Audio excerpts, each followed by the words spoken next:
Você consegue ouvir isso? É o som de um coração acelerado. O som de um motor gritando nas curvas da vida. É o som de um homem que não dirigia apenas carros. Dirigia sonhos. E mesmo depois de sua última curva, ele nunca parou. Porque alguns nomes são eternos. E Ayrton Senna é um deles. Se você acha que conhece a história desse piloto, espere só até ver o que está por trás do capacete. Não é apenas velocidade, é alma, é lágrima, é fé. É o Brasil em alta rotação. Hoje no Humanos Incríveis, você vai conhecer a história de um homem que não viveu para correr. Ele correu para viver. Era 21 de março de 1960, quando São Paulo ganhou um presente que ainda não sabia desembrulhar. Ayrton Senna da Silva nasceu em uma família de classe média alta, cercado por conforto, mas inquieto. Ele era o tipo de menino que não conseguia ficar parado. Enquanto outras crianças corriam pelo quintal, ele observava o vento, a velocidade das coisas, o movimento do mundo. Não era um garoto comum. Havia em Ayrton uma espécie de silêncio determinado, uma concentração profunda até mesmo nas brincadeiras. Aos 4 anos, ganhou seu primeiro kart, construído pelo próprio pai, Milton da Silva. Aquilo que começou como um gesto de carinho, logo revelou um destino. O pequeno Ayrton se adaptava ao kart como se tivesse nascido ali. Era como se o asfalto fosse uma extensão natural do seu corpo. A direção, os freios, a velocidade, tudo fazia sentido. Ele não estava apenas brincando, ele estava se descobrindo. Com 8 anos, Ayrton já demonstrava uma habilidade incomum ao volante. Os reflexos eram precisos, a leitura de pista, intuitiva. Mas o que chamava a atenção mesmo era o olhar.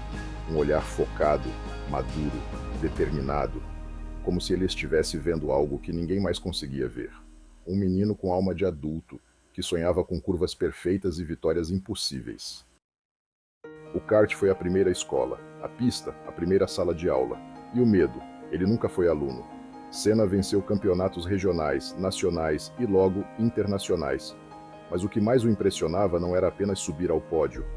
Era entender por que venceu. Ele era obcecado pelos detalhes, estudava o comportamento do carro, ouvia os ruídos do motor como quem ouve uma sinfonia, buscava ajustar cada milímetro, porque para ele, vencer sem entender era perder. Em 1981, ele se muda para a Inglaterra para competir na Fórmula Ford. O clima frio, a saudade da família, a solidão, tudo isso poderia ter quebrado qualquer um. Mas Senna não estava ali apenas por um sonho. Ele estava ali por uma missão. Cada corrida era uma chance de provar, não aos outros, mas a si mesmo, que ele podia mais. Em 1983, conquistaria o campeonato da Fórmula 3, derrotando nomes promissores e chamando a atenção de todas as escuderias da Fórmula 1. Em 1984, Ayrton estreia na Fórmula 1 pela modesta equipe Toleman. Os carros eram inferiores, mas a alma era gigante. E logo na sexta corrida em Mônaco, ele faz chover, literalmente. Sob chuva intensa, ele ultrapassa pilotos experientes. Dança sobre o asfalto molhado como um artista. E quando a corrida é interrompida, ele estava a apenas 1 segundo de Alain Prost. A corrida foi encerrada antes que pudesse vencê-la. Mas ali, o mundo viu. Um novo rei estava nascendo. Senna não tinha medo da chuva. Ele conversava com ela. Na verdade, muitos diriam depois que ele era ainda mais rápido na pista molhada, como se a água limpasse seus limites e revelasse sua essência. Logo ele se muda para a Lotus e depois para a McLaren, onde vive seu auge. Foi na McLaren que o mundo viu nascer uma das maiores rivalidades da história do esporte, Ayrton Senna e Alain Prost. Não era só disputa por pontos, era uma batalha de estilos, filosofias, corações. Prost era o estrategista frio, técnico, metódico. Senna era pura emoção, coragem, entrega. O brasileiro que não aceitava o segundo lugar, o piloto que pilotava com o coração. As disputas entre os dois transformaram a Fórmula 1 em um espetáculo dramático. Em 1988, na McLaren, os dois dominaram a temporada. Senna conquistou seu primeiro título mundial. Mas as tensões entre eles cresceram a cada corrida. Em 1989, um acidente polêmico entre os dois garantiu o título para Prost. No ano seguinte, Senna deu o troco e venceu. Era mais que uma corrida, era um duelo de almas. Mas a beleza estava nisso, na rivalidade que forjava o respeito, no fogo que moldava o aço. Senna era um homem de fé, e não escondia isso. Muitas vezes, antes das corridas, ele se isolava e orava. Dizia que sentia a presença de Deus dentro do carro, e era isso que lhe dava coragem. Uma fé inabalável que o impulsionava em cada curva, em cada freada, em cada milagre no asfalto. Ele acreditava em propósito, e dizia sem medo: se tudo está sob controle, você não está indo rápido o suficiente. Para ele, a pista era um templo, e a corrida, uma oração. E o mais incrível é que, mesmo diante de riscos reais de morte, ele se mantinha calmo, quase em paz. Enquanto muitos pilotos corriam por troféus, Ayrton corria por algo maior, pelo povo brasileiro.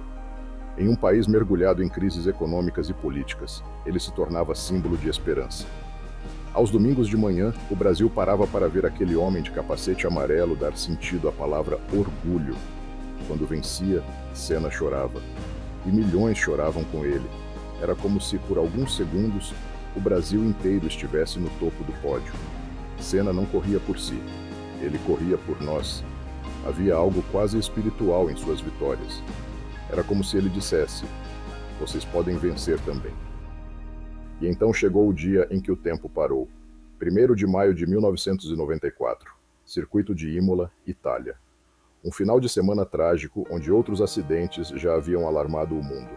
Na curva Tamburello, um impacto, um silêncio. Ayrton Senna morria aos 34 anos diante dos olhos do mundo. Aquela manhã ficou marcada na memória coletiva como uma ferida que nunca cicatrizou. O Brasil chorou como nunca. Milhões saíram às ruas. O mundo inteiro lamentou, não apenas pela perda de um campeão, mas pela perda de uma luz. Mas seria mesmo uma despedida? Ayrton Senna partiu, mas nunca foi embora. Seu legado vive em cada curva desafiadora da vida, na coragem de quem não desiste, na busca incessante pela excelência. A Fundação Ayrton Senna, criada após sua morte, transformou a dor em propósito. Milhões de crianças brasileiras foram beneficiadas por seus projetos educacionais. Senna continua acelerando, só que agora em outras pistas. E no coração de quem viu, viveu e jamais esqueceu. Ele continua presente nos olhos de um jovem estudante que se recusa a desistir. No engenheiro que sonha com soluções melhores. No atleta que levanta depois da queda. Senna não morreu. Ele apenas trocou de pista. Ayrton Senna era mais do que um campeão, era mais do que 3 títulos mundiais, mais do que 41 vitórias, mais do que 65 pole positions. Senna era um espelho onde o Brasil via o melhor de si.